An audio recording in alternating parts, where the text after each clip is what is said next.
minha esposa de perto e eu passei pelas duas vezes e Deus honrou, Deus honrou. Além disso, como se não bastasse, foi uma época, está sendo uma época muito boa para nós. As nossas dívidas, desde que a gente começou a congregar aqui, nossas dívidas têm se reduzido a quase a zero. O banco já não tem ganhado dinheiro com o limite, porque a gente não tem entrado no limite mais, para a honra do Senhor. E nós acabamos de nos mudar para uma casa maravilhosa. A gente morava em apartamento, e apartamento é horrível. Essa pandemia passar em apartamento foi muito ruim, e nós tivemos que nos mudar. Mas por um motivo bom, porque Deus nos honrou e nós fomos para um lugar melhor. E quando nós fomos buscar a casa, a gente não achava, porque todo mundo que morava em apartamento lá em São Paulo, todo mundo sabe que a gente mora em São Paulo, e todo mundo que morava em apartamento lá em São Paulo, na pandemia mudou para casa. E quando a gente foi buscar casa, não tinha casa nenhuma no mercado. Então, nós oramos, ficamos muito tristes, porque o que a gente queria uma casa meio no mato, assim, próximo de São Paulo, mas um pouquinho mais de verde, um pouquinho mais de mato para as crianças, não tinha. E a corajosa da minha sogra, ela pegou, entrou num carro, saiu batendo de condomínio em condomínio, lá onde a gente queria, na região de Mariporã.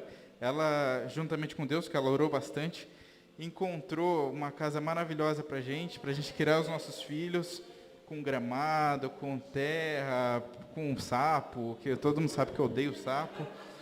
Inclusive, encontrei um morto ontem lá em casa. Mas Deus tem nos honrado, cuidado da gente, sendo maravilhoso como nunca foi na nossa vida por permissão nossa. Nós permitimos, viemos para essa obra, nos enraizamos e Deus está nos honrando.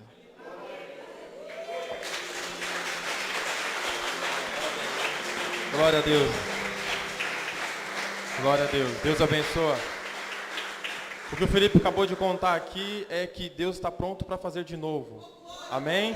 Então, se alguém está aí procurando uma casa, Deus está preparando, amém? Irmãos, eu tenho um testemunho para contar. De 2016 a 2018, mais ou menos, eu trabalhei de Uber. E foi um serviço bom, mas ao mesmo tempo muito arriscado. Eu me envolvi num acidente dia 1º de setembro de 2017. Nós fomos lá, eu, o pastor Igor, a pastora Ana, nós pagamos a franquia do seguro, do carro que eu dirigia e do carro do terceiro. E para mim estava tudo resolvido. A seguradora ia pagar o conserto do carro do terceiro. Só que aí depois de 3 meses e meio, ele me ligou e falou que a seguradora tinha falado que a batida não coincidia. Primeiro foi um livramento de Deus, porque a batida foi muito forte, eu cochilei, dormi no volante. Era 1h da manhã e Deus me deu o livramento. A segunda é que assim, eu tentei várias vezes entrar em contato com a seguradora, com a própria locadora de veículos, e ela não me dava retorno. Falava que a batida não coincidia e não ia pagar nada. E também não estornou o valor. Deus, ele sempre nos guarda. Eu peguei uma passageira que era advogada. Expliquei a situação para ela, ela falou, não, Luciane, se você quiser, você tem como entrar com um processo contra a locadora e a seguradora. Isso nós fizemos. E desde 2017 até agora, há um mês atrás, a gente estava com esse processo, indo, tentando, e a seguradora ia, brigava, ela fazia recorria à sentença, e sempre estava naquele rolo. Todo o processo é demorado, né? Então, desde 2017 até agora, a gente não tinha conseguido.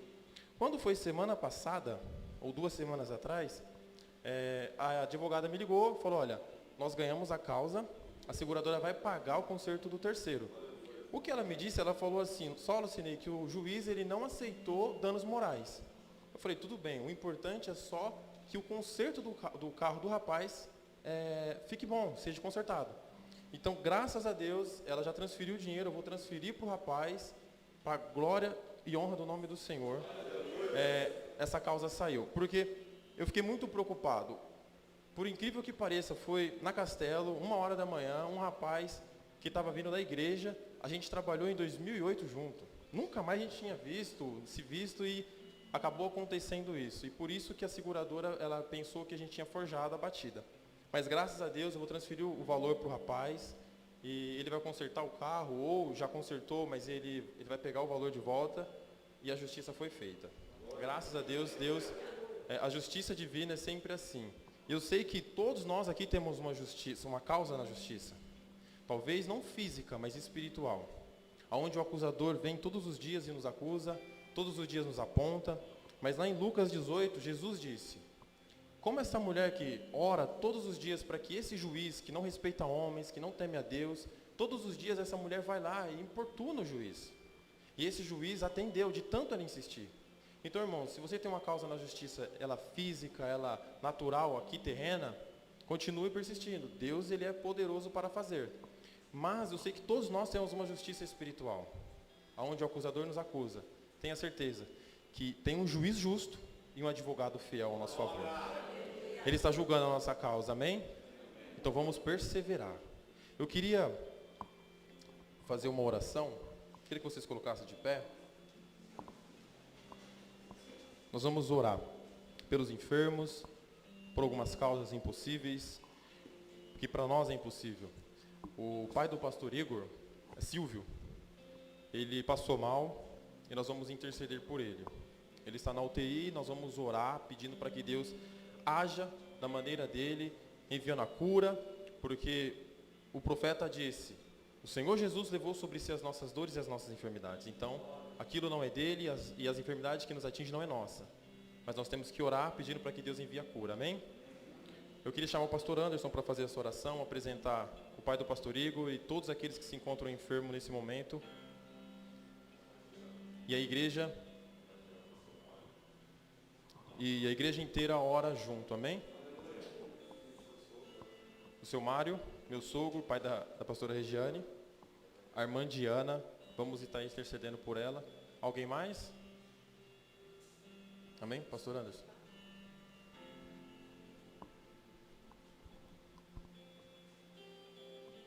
Glória a Deus, aleluia. Só da igreja com a paz do Senhor Jesus. Glória a Deus, aleluia. Glória a Deus. Senhor, meu Deus, meu Pai. Papai querido, muito obrigado, Senhor. Primeiramente, Pai, pela oportunidade. Pai querido, por o Senhor nos conduziu, Pai, até aqui, Senhor.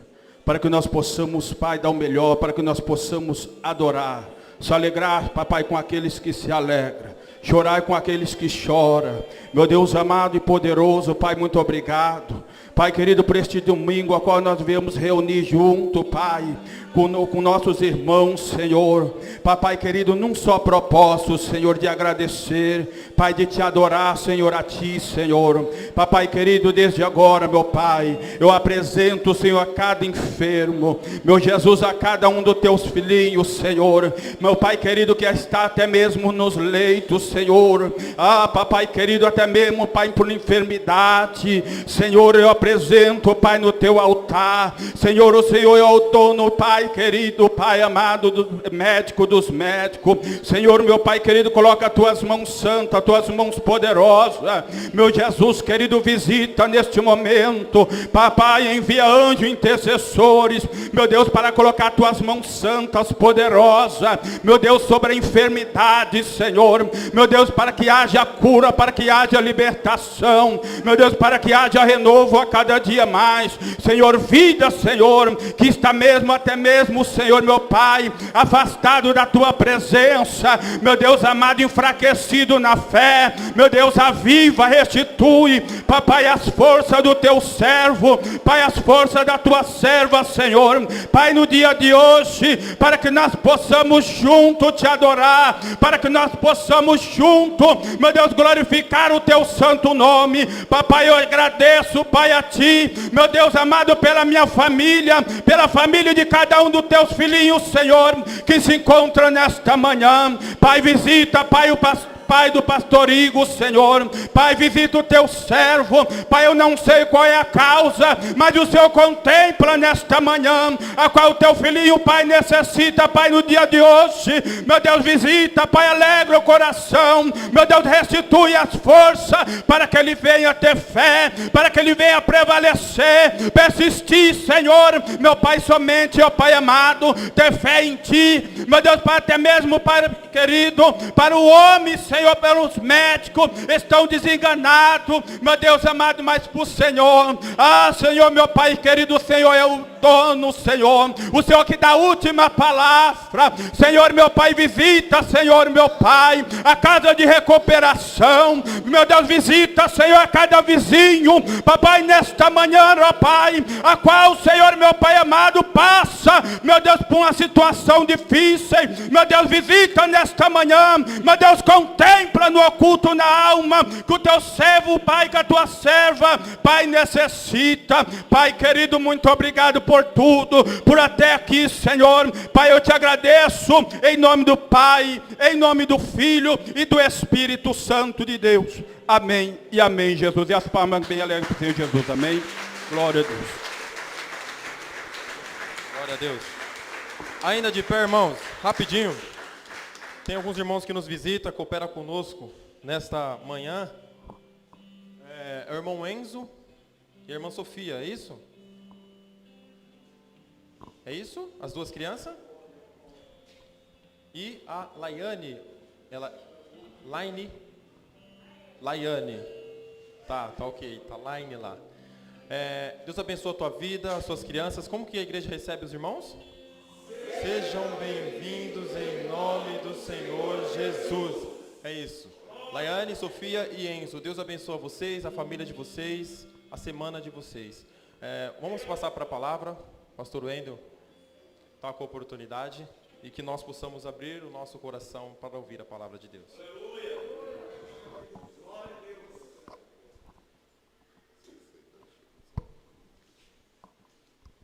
Paz e graça, irmãos. Amém. Motivados? Glória a Deus. Vamos abrir a Bíblia. Evangelho de João, capítulo 19. Evangelho de João, Evangelho Caetainoanes, Evangelho aos Gentios, capítulo 19. Acho que é do Felipe ou do Miguel. Presta para mim. Capítulo 19, versículo 30.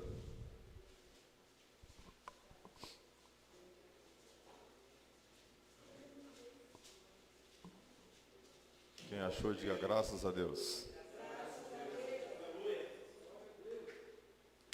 Diga assim comigo: quer vencer o mal?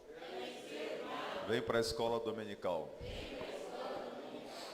Diz assim: quando, pois, Jesus tomou o vinagre, disse: está consumado. E inclinando a cabeça, rendeu o espírito.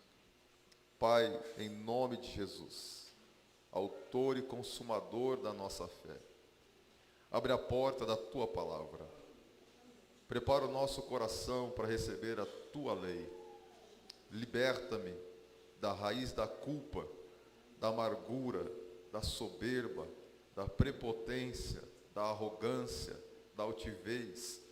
Livra-me, Senhor, de mim mesmo, porque nós dois sabemos que eu sou valoroso, porém leproso. Ajuda-nos nesta manhã, Senhor, a em Cristo sermos um. Pai, em nome de Jesus, traga sobre nós a tua palavra. Pai, hoje eu estou fraco e eu preciso da tua graça e da tua unção mais uma vez. Sem ti nada somos, nada faremos, a lugar nenhum chegaremos. Doce Espírito Santo, não há ninguém como tu. Nós te amamos, nós te adoramos agora. E nas Escrituras nós encontramos o consolo para a nossa alma. E como disse Jeremias, eu não quero mais falar dela, porém ela queime meus ossos. Ó Espírito Santo, obrigado. Satanás, tu és a minha agenda. E todas as vezes que tu se manifesta, me faz lembrar que eu tenho algo predeterminado por Deus a viver na terra. Pai, eu te agradeço. Fala conosco, Deus. Quebra as cadeias, barreiras, sofismas, os ardis, livra-nos do peso da murmuração, da reclamação, dos entulhos da nossa alma, Senhor. Produz em nós saúde nesta manhã, sara-nos, ó Deus, e estaremos curados. Doce Espírito, liberta-nos de demônios, ações demoníacas, feitiçarias, irmandades que atuam, ó Pai, de forma oculta para tentar nos neutralizar, Senhor. Nesta manhã nós cremos que a unção, ela despedaça o jugo, em nome do Senhor Jesus. Amém. Pode tomar o teu assento, irmão.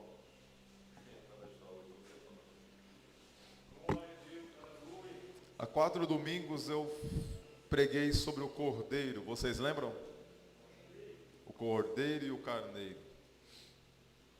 E nós estamos aqui agora no Evangelho de João. E o cenário é o cenário da cruz. O lugar é o Monte Caveira. E o momento é de muita dor. No meio desse contexto, um brado é dado. Tetelestai. Diga comigo, tetelestai. A coroa é de labor, meus irmãos, mas a coroa também é de vitória. Os itens da crucificação, juridicamente falando, do ponto de vista de um advogado, toda a crucificação de Jesus é ilegal. Ela foi constituída sem atender todos os requisitos básicos da lei romana para crucificar e condenar um homem. Quais são os itens básicos da crucificação? Primeiro, um julgamento injusto. Segundo, um povo ingrato. Terceiro, a vítima, Jesus Cristo. Quarto, as testemunhas. Quais? As mulheres que estavam diante da cruz e Jesus diz: João, aí está a sua mãe. Mulher, aí está o seu filho. Quinto, os acusadores. Aquele que Apocalipse 12:10 diz que ele nos acusa de dia e de noite. Item de crime é um contexto jurídico. Todo crime ele precisa passar por no mínimo 4 fases.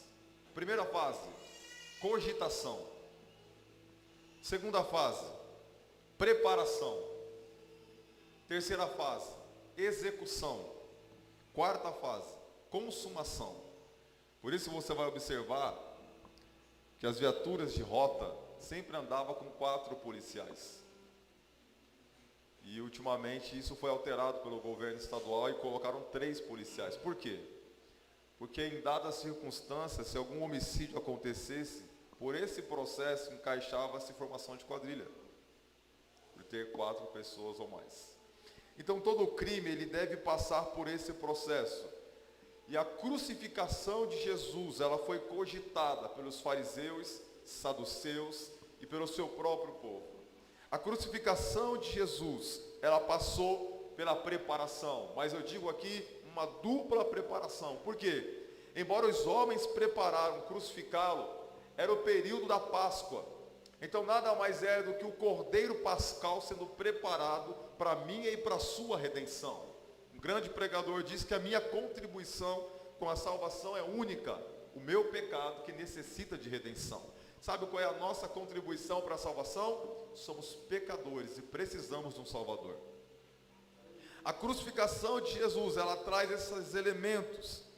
E as fases apresentam alguns objetos que eu achei interessantes nesse texto. Primeiro, a cruz. Talvez feita pelo próprio Cristo, por ser o único ou um dos poucos marceneiros da sua região, função herdada do seu pai, que exerceu sobre ele uma grande paternidade, a ponto das pessoas dizerem: lá vai Jesus o carpinteiro, filho de José o carpinteiro. José conseguiu formar no seu filho uma profissão. Então nós temos a cruz, que representa em Gálatas 3,13, maldição. Todo aquele que for crucificado, que for passado pelo madeiro, é maldito. Nós temos os pregos que sustentaram o corpo de Jesus na cruz. E um grande judeu, médico, diz no seu livro que Jesus estava crucificado, e os pregos que estavam em seus pés era a sustentação do corpo. E quando Jesus ele ia falar, ele tinha que lançar todo o seu peso sobre esses pregos, para que a sua caixa torácica abrisse e ele tivesse oxigênio para falar algo, porque ele estava sufocando-se com o seu próprio sangue. E quando ele faz isso na cruz Pai, perdoa eles, porque não sabem o que estão fazendo. Ele não abriu a boca para murmurar, para acusar, para reclamar, para difamar, para caluniar. Ele abriu a sua boca para interceder. E interceder é tão importante que onde há uma igreja de intercessão, não há igreja de murmuração. Por isso Hebreus 7 diz que ele vive por interceder por nós até hoje. Por isso que o ministério de intercessão e diaconia é o único ministério que você vê Jesus exercendo até hoje. Ele diz: eu não vim para ser servido, eu vim para servir. Eu sou diácono, eu estou servindo. Os soldados, e soldado é uma coisa inexplicável, irmão.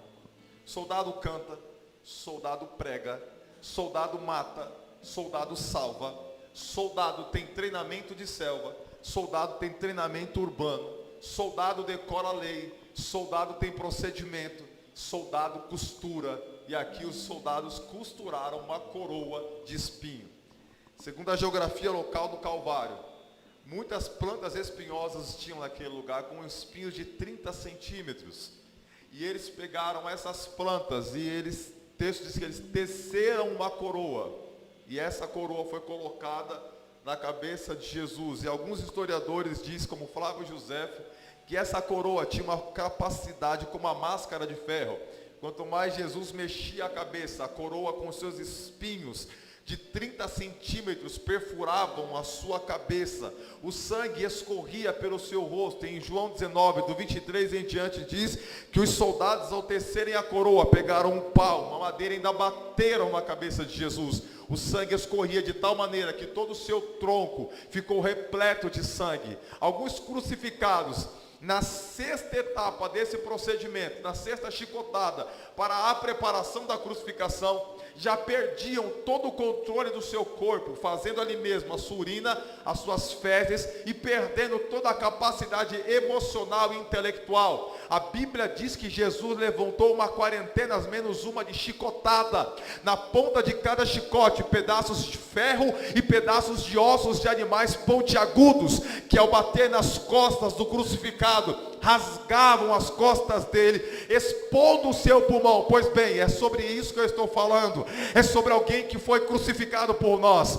É sobre alguém que sofreu por nós. Eu estou falando do servo sofredor. E se isso não basta para eu e você se arrepender agora dos nossos pecados e imitar o exemplo dele, corre para o islamismo, corre para o budismo, corre para o catolicismo, corre para o ateísmo, porque quem quer seguir Jesus, ele falou: imite o meu exemplo, tome a sua cruz, siga-me você também, porque você vai sofrer, vai padecer, mas tenha bom ânimo, porque eu venci, você também vai vencer. Onde está a igreja de Jesus nessa manhã, que toma a cruz e vai ao Calvário? Onde está? Outro item que me chamou a atenção: ninguém nunca é crucificado sozinho. Olha para o lado, olha para trás. Você não viu, mas esse irmão tem uma cruz talvez maior que a sua. E vai ter irmão do seu lado que está sendo crucificado e vai reclamar. Vai falar que você não é crente. Vai falar que você não é pastor. Vai falar que você não é isso ou aquilo. Mas vai ter alguém do seu lado também crucificado dizendo: lembra de mim. Porque eu identifico em você que tu és o Filho de Deus. A cruz autentica a nossa filiação. Todo verdadeiro filho tem que passar pela cruz. Nós temos uma condição interessante. Itens de Jesus na cruz. Primeiro item que o texto me deu e que eu prendi os olhos: as roupas. Diga as roupas. A roupa fala muito sobre a gente. Hoje, se você contar na igreja, nós estamos parecendo os irmãos que pregavam no Carandiru. Todos aqui quase estamos de calça bege. Nós até brincamos ali fora. A roupa fala muito sobre a sua personalidade. A roupa fala muito sobre a sua identidade. E as roupas de Jesus, no versículo 23, diz que os soldados, eles partiram entre si em 4 partes. Outro item que me chamou a atenção foi a túnica de Jesus. E essa, eles não partiram. A túnica, eles deram sorte e alguém levou essa túnica. A túnica de José, meus irmãos, era tão interessante que se você parar para pensar, José antes de morrer ele faz um pedido. Ele pede para que os seus ossos sejam levados do Egito. Por quê? Porque a túnica que foi construída para José estava junto aos ossos. E na túnica de José tinha um mapa em linho de ouro fino, que era o mapa do trajeto até a terra prometida. José está falando para o seu povo, não lembre das vestes. Vestes do Novo Testamento são atos de justiça. Quando você tem atos de justiça na eternidade, a sua veste, ela é constituída, tecida. Por isso que em Atos, quando Dorcas morre, o povo entra em desespero, porque ela é responsável na igreja em construir roupas, túnicas. Então quando ela morre, alguém diz: Pedro, volta e ora, porque aquela pessoa da igreja que tinha ato de justiça morreu. Aí Pedro diz: então eu vou voltar, porque ainda não é hora dela terminar a sua vida terrena, porque ainda tem uma igreja em andamento a ser completada com túnicas de justiça. Então nessa manhã eu e você entrou aqui, Deus está falando comigo, com você. Cadê os seus atos de justiça? Cadê as túnicas de justificação? Aonde estão os seus atos que a igreja ela precisa apresentar ao mundo? Um algo chamado justificação. Eu não sou digno, mas Ele me fez. Eu não mereço, mas Ele me deu. Eu estava condenado, mas Ele se condenou em meu lugar. E eu sou justo não por mérito ou porque posso. Eu sou justo porque Ele morreu em meu lugar. O mundo espera uma igreja que anda em justiça. Aleluia. Onde estão as mulheres dessa igreja que constrói vestes de justiça? Cadê, minhas irmãs? Cadê as irmãs que tecem roupagem? Por isso que a túnica não é partida, igreja, porque a túnica não tinha costura. A túnica é a vestimenta da igreja. E Jesus falou: os meus discípulos, eles não podem colocar vinho novo em odre velho, porque vai se arrebentar. E eles não podem fazer remendo na sua roupa. Na justificação não tem brecha para ato humano, não tem brecha para mérito, não tem brecha para nada do homem. Eu e você precisamos hoje aceitar a obra da cruz e viver em novidade de vida. Paulo diz em 1 Coríntios: tem os de Pedro, tem os de Apolo, tem os de Paulo, tem o grupo certo, nós somos de Jesus. E Paulo diz: os quatro estão errados, porque na igreja de Jesus não pode ter remendo, não pode ter grupinho, não pode ter facção, não pode ter partícula. A túnica é inteira, ela não tem costura, por isso ela não pode ser rasgada. Outro item que me chamou a atenção e que me fez parar, e é esse tema que eu quero pregar: a coroa. Veja bem, irmãos, olha para mim. Você baixou? O madeiro foi consumido pela terra. O túmulo está vazio. As roupas foram partidas.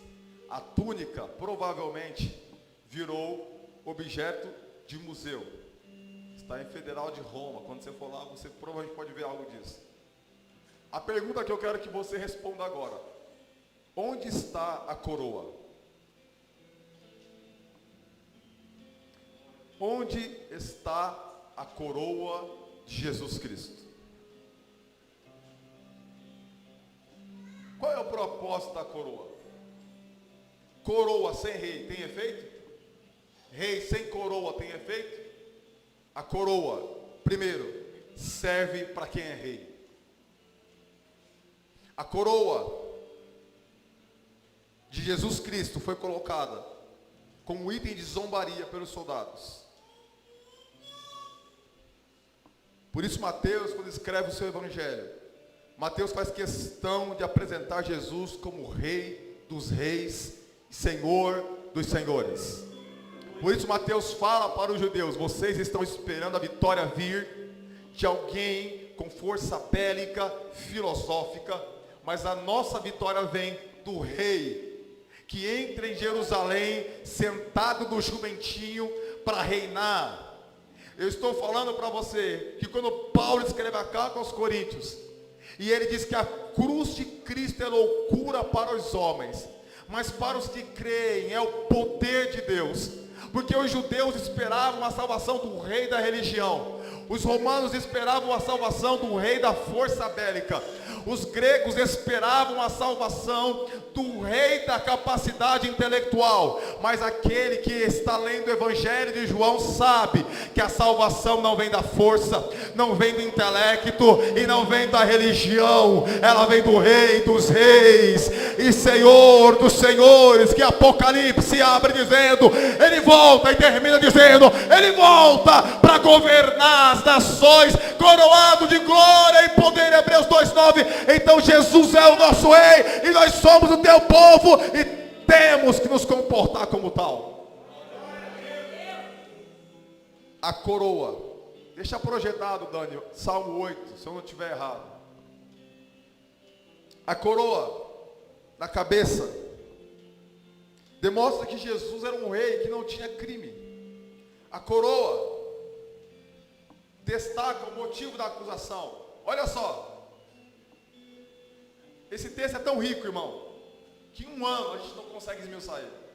Então não espere em 40 minutos você entender tudo, mas esse texto é fantástico. Não me deixe esquecer de falar do Tetelestai. Porque olha a acusação que Jesus sofre no versículo 7 do capítulo 19 de João. Ele diz que é filho de Deus. Quando é feito a epígrafe em 3 linguagens sobre a cruz, Rei dos Reis, Senhor dos Senhores, Rei dos Judeus, os saduceus pedem para Herodes, não é? O tetrarca da época, Herodes, escreva que ele disse que é o rei. E Herodes respondeu, o que eu escrevi está escrito. Olha só, irmão, olha para mim. O povo de Deus não identificou Jesus como filho, mas Herodes identificou. Porque ele ainda disse, eu não vejo nada de errado nesse homem. E o povo diz, crucificam. E se você não o crucificar, Herodes, nós vamos dizer que você é inimigo de César. O povo começa a criar uma condição para crucificar Jesus. E começam qual acusação? Enquanto Jesus foi para a cruz, porque ele estava sendo acusado de ser filho de Deus, nós hoje fugimos da cruz porque não queremos ser filhos de Deus. O que levou Jesus à cruz faz eu e você fugir do evangelho da cruz, ser filho. O que eu e você despreza custou a vida de um inocente. O que eu e você faz pouco caso custou sangue inocente. O que eu e você não dá valor custou a lágrima de alguém. A graça é de graça para nós, porque para Deus custou o filho. Precisamos identificar a nossa identidade e valorizar que somos filhos de Deus. Você é filho? Você é filha? Expresse uma gratidão ao seu pai. Os itens da crucificação e a coroa que me prendeu os olhos, em 4 partes eles dividiram, e não vai dar para explicar, mas se você pegar o número 4 na Bíblia, e você fazer um estudo a partir da criação, você vai ver que o número 4, ele simboliza, simbolicamente, a criação, porque em Serras 3, o quarto é um novo tempo, como foi cantado, sem combinar pela Edna aqui, um novo tempo. Então todas as vezes que o número 4 aparecia, apresentava um novo tempo de criação para algo, porque se você pegar a nossa base da terra, em quantas partes os elementos são divididos? Terra, céu, fogo e 4. Se você pegar as partes que Jesus, das suas vestes, em 4. Se você pegar a visão de Ezequiel, 4 faces, 4 asas, 4 seres. Se você pegar as partes da Bíblia que fala sobre o número 4, você vai perceber que o número 4 sempre aponta para a criação. Lembra que eu preguei aqui sobre Gênesis, que ele é a imagem e semelhança? A queda do homem, a entrega do governo, lembra?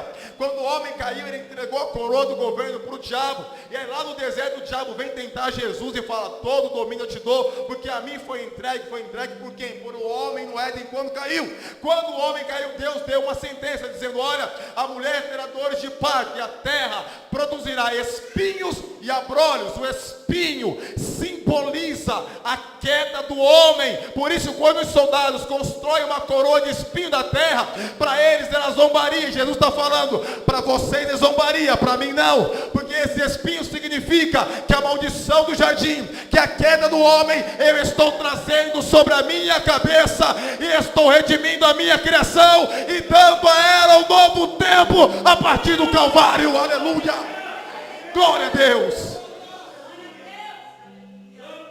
Onde está a coroa?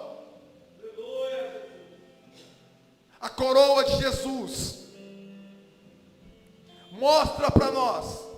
E o que eu achei interessante desse versículo é que ele diz, o texto diz claramente que Jesus, olhando as Escrituras, estava tudo feito. Ponto. No versículo seguinte diz que Jesus, tendo sede, pediu vinagre. Ele não bebeu vinagre. Existe um grupo de mulheres, sempre quando alguém era crucificado, elas pegavam aquele vinagre como um anestésico, porque elas não aguentavam ouvir a dor daquele que estava crucificado. Por isso, quando Jesus está na cruz, alguém vai mandar quebrar as pernas dele, mas quando chega lá, ele já está morto, para se cumprir as Escrituras, que dizia: nem o osso do seu corpo será quebrado. Então, o brado de Jesus, tetelestai, é a partir da consumação da Escritura. Quando as mulheres dão um vinagre, Jesus coloca na boca, ele não bebe, porque ele está falando para mim e para você: o sacrifício que eu tenho que fazer para resgatar a minha igreja e salvar o meu povo é sem nenhum tipo de auxílio. O que tiver que sofrer, eu vou sofrer na maior intensidade. Eu não quero anestesia. Toda gota do meu sangue vai ser derramada, toda lágrima vai ser derramada, toda dor eu vou levar, porque o pastor já falou aqui: ser servo é muito fácil, igreja, mas Isaías 53 diz que ele é um servo sofredor, e é isso que ele espera de nós. Onde estão aqueles que, além de ser servo, vai ser servo sofredor? A coroa de Jesus, onde ela está? Jesus, após tomar o vinagre e dizer para nós que não tem como viver o evangelho com facilidade, não tem como criar atalho para o verdadeiro evangelho, não dá para negociar. Se você não está disposto, meu irmão, a tomar sua cruz, seguir, sofrer, padecer, sacrificar, abrir mão e morrer, você não está no verdadeiro evangelho. Ele está falando que para viver o verdadeiro evangelho, nós não temos que buscar nenhum tipo de medicamento anestesiante no mundo e na mão dos homens. Jesus está nos convidando essa manhã para nos lembrarmos aonde a coroa dele foi parar. Você sabe onde a coroa de Jesus está? Quem sabe? Diga: eu sei. Olhe para o lado. Projeta aí Salmo 8 para mim. Olha para trás. Olha esse irmão que está na sua frente. Feche teus olhos. Lembre quem é você.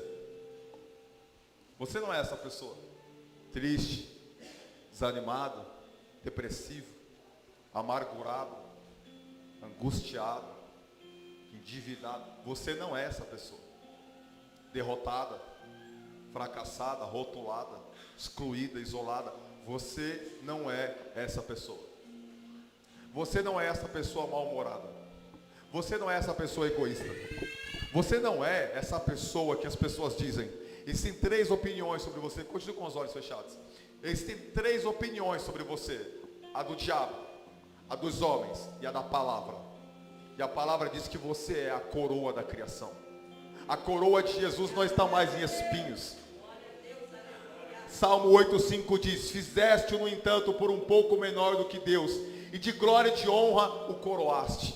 Esse mesmo salmo, se você continuar a leitura, vai dizer que o homem é a coroa da criação, assim como a mulher é a coroa do marido, em 1 Coríntios 11.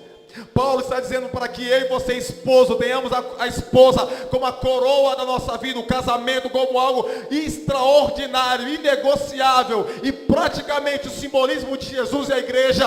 E o marido sem a esposa é um rei sem coroa, Jesus está falando, eu criei todas as coisas, mas a coroa do que eu criei é o homem que caiu, mas eu resgatei, tirei da terra, do pó, o formei e o coloquei no seu devido lugar, como a minha imagem e semelhança. Sabe onde está a coroa? Está aqui nesta manhã. Você é a coroa de Deus. Resgate quem é você essa manhã. Traga de volta quem é você essa manhã. Onde está a nossa coroa? Diga Tetelestai. Tetelestai, meus irmãos, é um termo natural da época. Muitas pessoas usavam esse termo, irmão Adriano. Que feliz em te ver aqui, viu? Ganhei o domingo em ver você e meu pai aqui hoje. O termo Tetelestai, diga comigo, está consumado. Permanece consumado. Sempre estará consumado. Significa isso, Tetelestai. Não é só está consumado. Está consumado. Permanece consumado. Sempre estará consumado. Porque antes da fundação do mundo, ele já sabia o preço que ele pagou. Nada que eu e você faça altera o benefício da cruz. Levante a sua mão para o alto, irmão. Diga, eu sou recebedor do favor de Deus. Você é recebedor da graça, da cura, do milagre, da unção, da libertação, da vitória, da cruz. Tome posse esta manhã pela fé, alcance isso. Nós somos alvo do que Jesus falou. Está consumado, permanece consumado, sempre estará consumado. Nenhum homem, nenhum anjo, nenhum diabo vai alterar o meu brado da cruz. Está consumado, Pai, a obra que tu me deste, eu a realizei. Dê graças a Deus por isso, irmão. Primeira classe de pessoas, Patrick, que estavam acostumados com o termo Tetelestai, os servos. Por quê? O Senhor chegava de manhã para a colheita da seara e dizia, eu quero que vocês escolham 30 feixes até a hora nona. A hora nona, os servos chegavam ao seu Senhor e dizia, com os feixes nos ombros, às 15 horas, Tetelestai, está consumado. É uma ordem que dá-se aos servos, que uma função deve ser cumprida no dia, no horário, no tempo e a maneira ordenada pelo teu Senhor. Então nós temos que aprender com estes homens. Porque servir não é quando eu quero, como quero e do jeito que quero. Servir existem diretrizes e autoridade imposta, não pelo homem, por Deus. Então se você serve, faça como estes homens fazem. Se é para estar 15 horas, esteja 15 horas. Se é para chegar antes, chegue antes. Se é para vir para o culto de oração sexta-feira, vem para o culto de oração. Se é para ir evangelizar, vai evangelizar. Se é para vir para EBD, vem para EBD. Se é para ir para o ensinamento de criança, vem para o ensinamento. O que o teu Senhor mandar, como servo, aí você tem que dizer, Tetelestai, no dia, na hora e do jeito que o Senhor determinou. Eis-me aqui, Senhor. Servo não escolhe o que come, não onde dorme, que voa, roupa que veste. Servo é servo. Tem dois tipos de servo no Antigo Testamento: o servo que andava atrás do Senhor e o servo que andava na frente do Senhor. O servo que andava atrás do Senhor tinha a marca do seu Senhor, e no ano do jubileu, mesmo tendo direito de ir embora, ele não ia, ele ficava. E o servo que ia na frente, sem a marca, qualquer oportunidade que tinha, ele fugia. Que tipo de servo nós somos? Aquele que o Deus vivo, seu pai, seu pastor, sua mãe, seu tio, sua avó, o seu responsável legal tem que pôr você na frente para você seguir com ele, porque senão você não vem, você não faz, tem que implorar para você andar com o teu Senhor, tem que solicitar via WhatsApp, mandar uma solicitação autenticada, reconhecer esse cartório. Pelo amor de Deus, filhinho, cumpre o teu papel de filho, ou você é o tipo do servo que o pai está indo na frente e você está vindo atrás sem precisar falar nada. Segundo tipo de pessoas que usavam o termo Tetelestai, os sacerdotes. Tanto os gregos como os judeus, quando traziam o sacrifício Por isso que eu falei de João 29, 4 domingos atrás, para você amarrar agora. Quando eles chegavam para trazer o sacrifício e entregavam a sua oferta, eles diziam, tetelestai, está consumado. Mas há um grande problema aí, porque a oferta não era perfeita.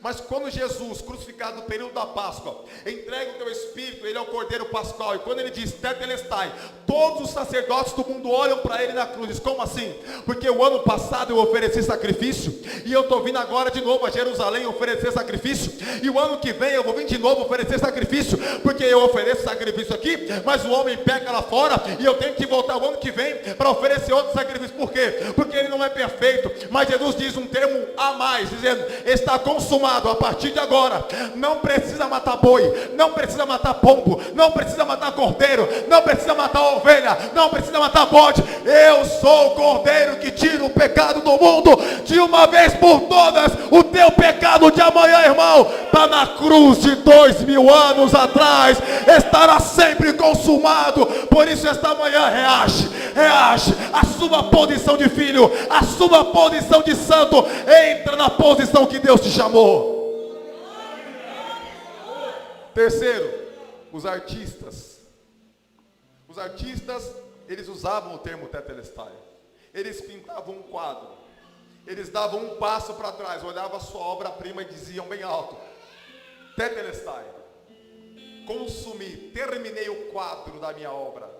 Então Jesus na cruz, o lugar, o Calvário, o geografia, o Monte Gólgota, a data, necessidade de salvação, o contexto, crucificação, o resultado, o povo salvo. Qual é o quadro? Jesus na cruz, eu e você salvo. E ele diz, está consumado. Podem ver, porque aqui não é Picasso, aqui não é nenhum tipo de pintor famoso, mas é o maior quadro que o homem pode analisar. E não é a Mona Lisa, é o quadro do Filho de Deus na cruz, salvando pecadores arrependidos. Esse é o quadro que ele disse, tetelestai. Por último, os mercadores. Eles também usavam o termo tetelestai. Quando os mercadores gritavam no mercado, tetelestai, significa a dívida está completa e paga. Por isso em Colossenses 2,15 vai dizer que a cédula, a escritura, a dívida que era contra nós, Jesus aniquilou, cravando-a na cruz. Por quê? Porque rapidamente na entrada do mercado tinha um quadro. E se eu devia para o Igor, ou para o Lucinei, ou para Thais, qualquer pessoa, colocava o meu nome lá, o Wendel deve tanto para tal pessoa. Quem entrava no mercado, olhava aquilo e nunca negociaria comigo. A minha barraquinha ia fechar, ia passar fome e morar na casa dos leprosos. Eu teria necessidades. Então todas as vezes que alguém entrava, eu olhava para lá, eu vivia um ambiente de exclusão. Saia do ambiente de exclusão que você entrou, porque a sua dívida foi paga. A Bíblia diz que, o contexto diz que quando alguém pagava a dívida, um homem vinha e pagava e riscava por cima. E todas as vezes que alguém entrava na cidade para negociar, olhar no quadro de devedores e dizia, eu vou negociar com o Wendel, mas eu vejo que ele já foi devedor. Aqui está o Serasa dele. Eu não vou negociar 100%, eu vou colocar alguns protocolos com ele. E você vivia debaixo de uma mancha e de uma tatuagem. Hoje o Senhor diz para você, saia das tatuagens espirituais. Abandone as manchas que você deixou acontecer na sua vida. Porque o texto de Colossenses diz que ele não apagou de forma de riscar, mas o texto diz que ele apagou. Ele não colocou um risco por cima, ele apagou. Então toda vez que alguém entrava e olhava o meu nome, e eu era alvo do benefício da cruz, não havia mais uma dívida, mas havia o Wendel. Jesus pagou todas as dívidas por ele. Pode negociar à vontade. E hoje Deus está te dizendo, eu paguei todas as suas dívidas na cruz. O seu pecado eu levei, a sua doença eu levei, a sua enfermidade eu levei. Não há mais acusador, porque o mercado diz, não há do que acusá-lo. Por isso, meus irmãos, o mercado de escravo era negociado a preço de prata. Porque Judas vendeu Jesus pelo preço de um escravo. E Jesus um dia entrou no mercado espiritual e olhou eu e você. E ele não olhou para o diabo e perguntou quanto que o Wendel vale, quanto que você vale. Ele virou para o diabo, voltou-se para o pai e disse, pai, eis-me aqui. Ó, envia-me a mim, Senhor. Porque eu não devo nada para o diabo. Eu vou saciar o meu Pai, a sede de justiça. Eu vou cessar a ira com meu sangue. Irmão, Jesus morreu na cruz. Não foi para pagar dívida com o diabo. Foi para saciar a fome de Deus de justiça. E eu termino dizendo que Isaías 42 a Isaías 53, nós temos 4 cânticos dos servos. Primeiro, Isaías 42, o servo como mestre, porque só pode ensinar aquele que primeiro senta para ouvir. Isaías 49, o servo retratado como evangelista, só pode falar de salvação aquele que já foi salvo. Isaías 50, o servo retratado como discípulo, só pode ser seguido aquele que segue alguém. E por fim, Isaías 53, o servo, mas não o servo normal, o servo sofredor. Os 4 cânticos do sofrimento. Se coloque de pé em nome de Jesus.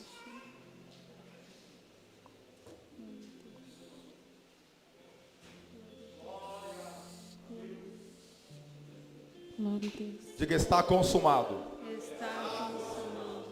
Significa que a antiga aliança que estava determinada e nos levar a uma escravidão encerrou-se na cruz. E Paulo diz em Romanos 6,15: agora nós vivemos porque Cristo nos chamou para a liberdade. Eu termino dizendo, meus irmãos, que eu e você é salvo.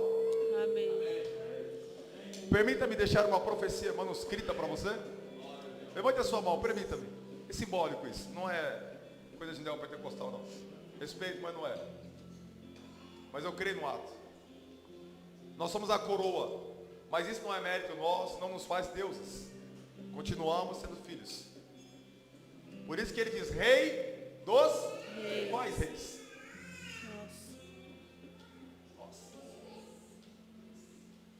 Glória a Deus. Mas eu e você ainda temos uma finalidade da eternidade. Qual? Coroas nos esperam. Amém. Primeira coroa, coroa de glória. 1 Pedro 5,4. Segunda coroa, incorruptível. 1 Coríntios 9,25. Terceira coroa, da alegria. 1 Tessalonicenses 2,19. Quarta coroa, coroa da justiça. 2 Timóteo 4,8. Quinta coroa, coroa de vida. Apocalipse 2,10.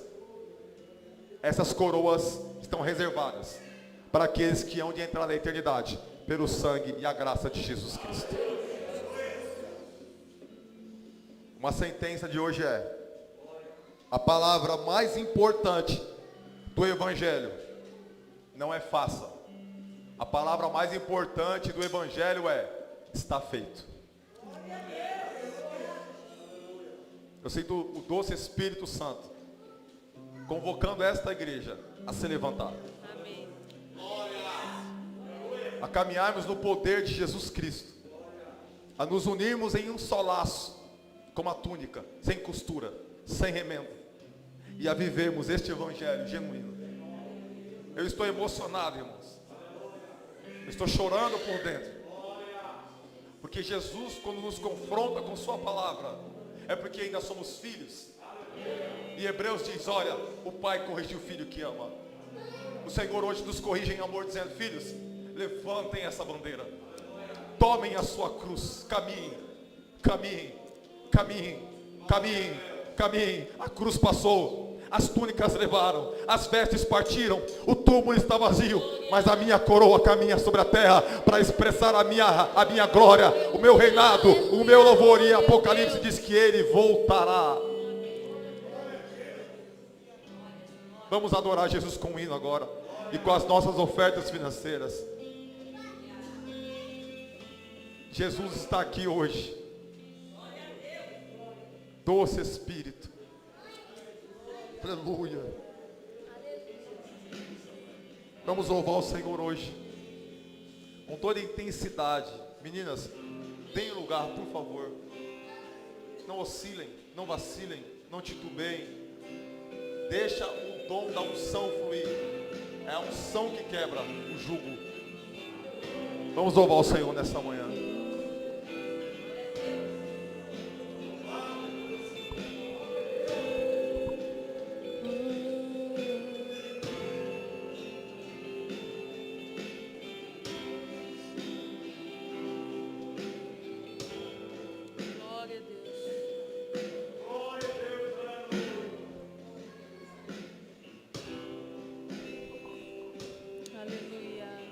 Glória a Deus.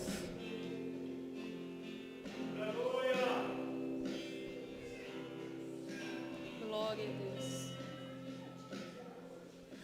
Porque me deu amor de tal maneira, porque se entregou em meu lugar, eu não merecia,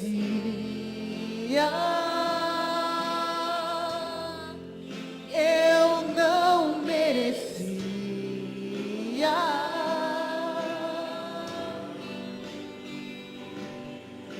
Os cravos transpassando suas mãos,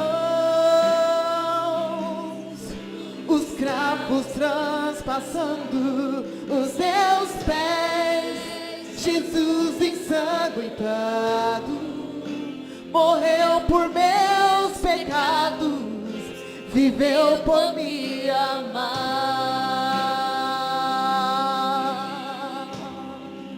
Oh,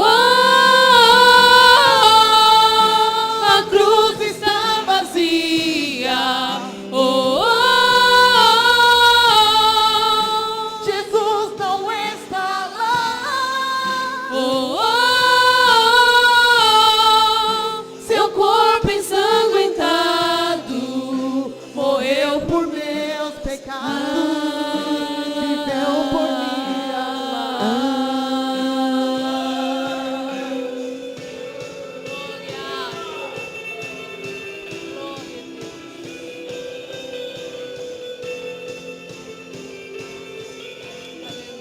A igreja canta assim, ó.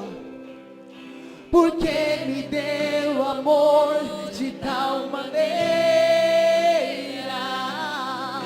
porque se entregou em meu lugar, eu não merecia,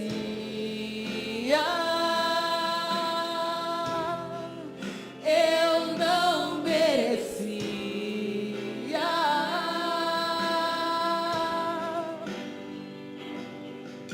Os cravos transpassando suas mãos, os cravos transpassando os seus pés, Jesus ensanguentado morreu por meus pecados, viveu por me amar.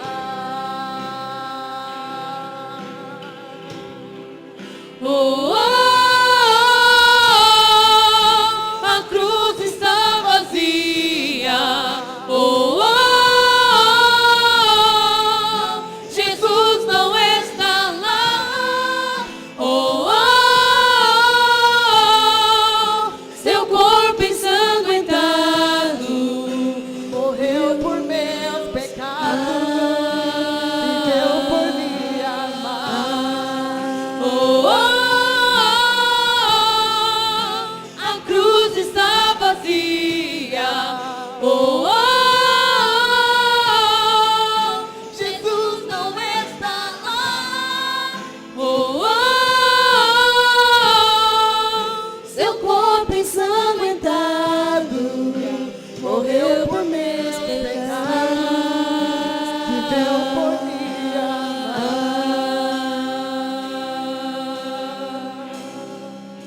Aleluia.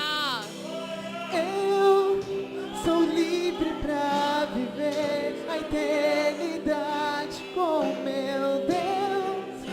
Sou livre pra viver tudo que Ele prometeu. Jesus ensanguentado lá na cruz me libertou.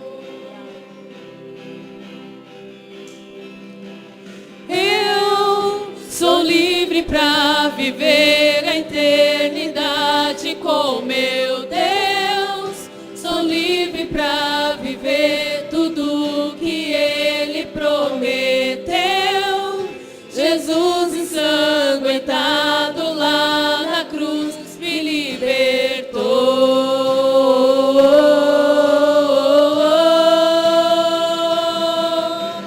Eu sou livre pra viver a eternidade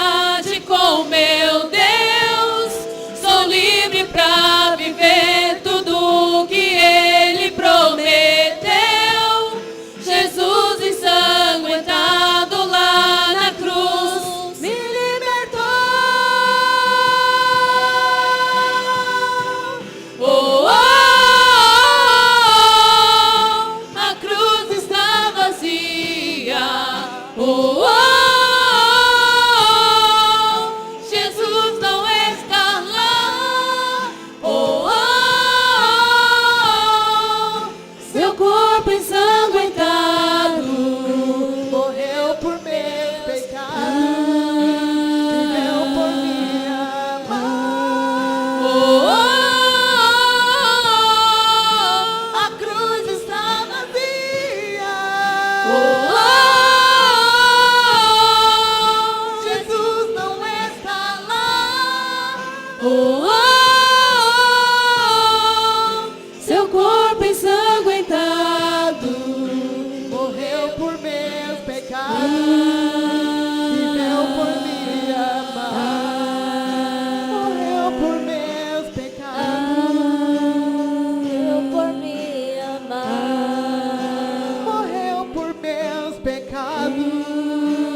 Viveu por me amar.